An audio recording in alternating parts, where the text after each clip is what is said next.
Cebu. Nandito na po tayo sa Ocean Park. Go to the parking lot.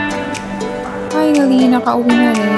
For the second day, we're planning to get our breakfast at Pamahaw Cafe. So we're going there. It's 30 minutes away from our unit. Yes. So let's go there. Let's go there, guys.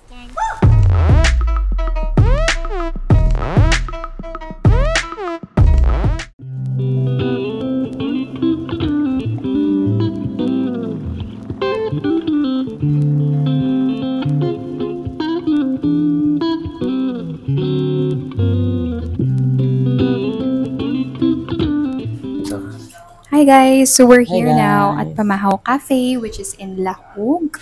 Lahug. Yes. Medyo late na ata yung breakfast namin. Time is... Time check. 10:02. So what we ordered, I just ordered sugbo chorizo na spicy and brewed coffee. Yes, hindi mawawala yan. And Langgit. Dito yan sila matatagpuan sa Wilson Street, Wilson Street, Cebu City, Central Visayas. Yes, yan yung location ng Pamahaw Cafe. Ayan, so nandito na po yung pagkain or in order namin.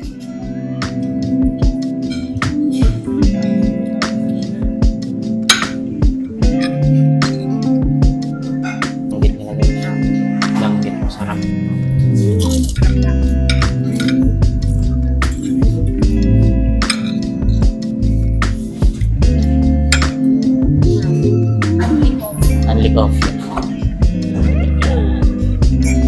Only coffee, guys. Monday to Friday, 6 to 11. Yeah, must try here, Pamahaw Cafe.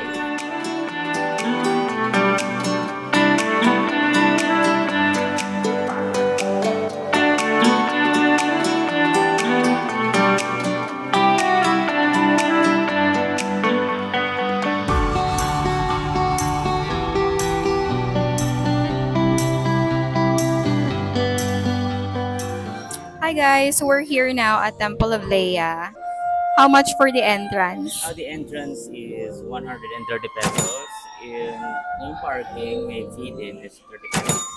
Yes, 30 pesos. So, we don't know much about the history of the place. Pero, heto siya. Constructed in year 2012 as a symbol of undying love. It's like the history of the ruins wherein ginawa po siya. It was built for her wife as a symbol of undying love. Ano kayong title ng song? Glory of Love. Yes. Napaka on point ng music.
Masarap. Bolognese and churros. Napakasarap.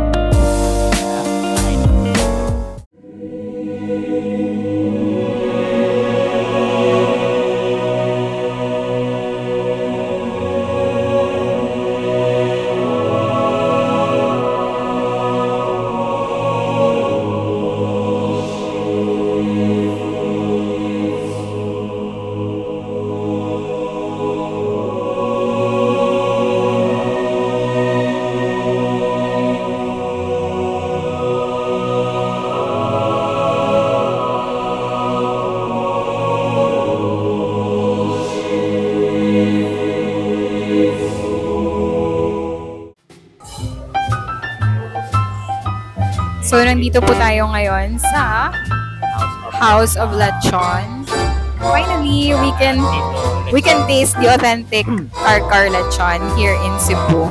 Just really want to taste the Karkar Lechon because it's a staple here in Cebu. Okay, so hintayin lang muna natin yung order. Ayan guys, so here's our order. Yeah, ito yung mga in-order namin. Scallops, tsaka yung specialty nila na Karkar Cebu Lechon.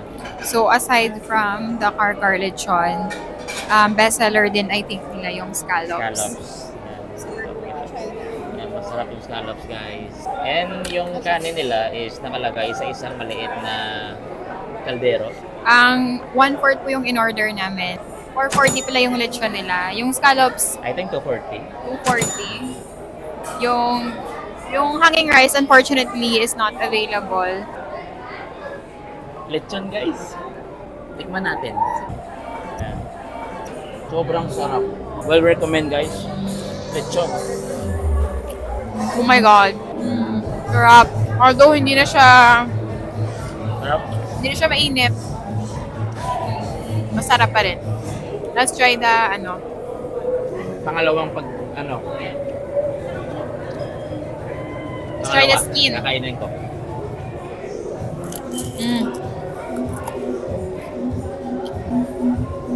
Oh my God. Sarap na siya. Masarap. Sobrang sarap yung scallops guys. Makita mo yung scallops. Best seller po. Wala ba na unod? Ay, sorry. Sobrang sarap talaga. Oh my I gosh. recommend. I am loving the scallops. Ano ba yun? House of Lechon. Masarap yung scallops nila. Very buttery. You should not miss this one. Masarap. Ayan, so second day na po namin dito sa Cebu. Yes. And it's also our last day. Yes. How was our experience so far? It has been the craziest road trip Yes. that we have ever done. We totally underestimated this Cebu road trip / land trip kasi akala namin madali lang siya. Madali lang. One of our takeaways from this trip is that dapat talaga siyang planuhan. Yes, I think we lacked proper planning. Dapat you should take into consideration the weather kasi 2 consecutive nights po na umuwi kaming basa dahil sa ulan. Yes, basang-basa. Dapat talaga magplanuhan. Kailan kayo pupunta, make sure that the weather is good. Actually, good naman, pero paggabi lang. Paggabi lang talaga. Pag umaga, wala. During daytime, maganda naman yung kanina. weather. Yun nga, mahirap siya. It's not an easy task to land trip Cebu. Siguro, madali lang siya if, for example, kabisado mo yung mga daan. What if not? So, magiging best friend mo talaga si Waze. It's another thing that you should consider is the travel time. And plan to go on a land trip to Cebu. I-make sure mo talaga na alam mo yung schedule. Kagaya ng yung nangyari sa amin na na-miss namin yung 7 a.m. trip. Supposedly kasi 7 a.m. talaga schedule namin with the light ferry. So, na-miss namin yun. So, since we missed the 7, naghintay na lang kami sa 10 a.m. na light ferry. Doon kami natagalan. So, instead of 6 hours, naging 8 hours na yung travel time namin from Negros to Cebu. Nasayang. Okay, so lastly, do we recommend doing Cebu on a land trip? Sa akin guys, yes, I will recommend. Pag kaya ng inyong katawan nyo. To get the most out of Cebu, I would recommend spending at least 3 days. Para mas worth it. masulit talaga yung time nyo dito sa Cebu.